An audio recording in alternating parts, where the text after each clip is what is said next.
I am warning the leaders whom I have released and who are now talking to the representatives of my government, do not attempt to come home. I will arrest all of you and throw you to the slammer.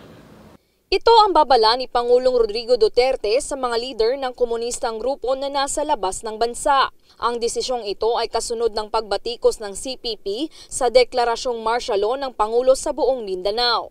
Hindi nagustuhan ng pamahalaan ang pahayag ng CPP na mas paigtingin ang armed wing nito na New People's Army ang opensiba hindi lamang sa Mindanao kundi sa buong bansa.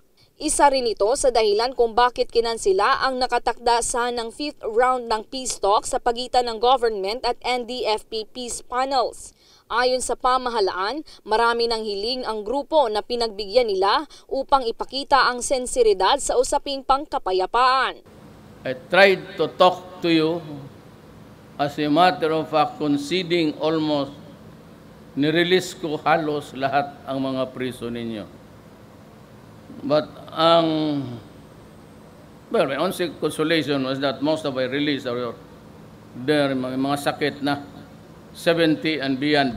May TB, diabetes, hypertension. Matatandaang nasa 20 consultant ng National Democratic Front of the Philippines ang pinayagang makapagpiyansa ng pamahalaan noong nakaraang taon upang makabahagi sa GPH-NDF peace process. Mula sa Davao City, ako si Janice Inhente, humahataw sa balita.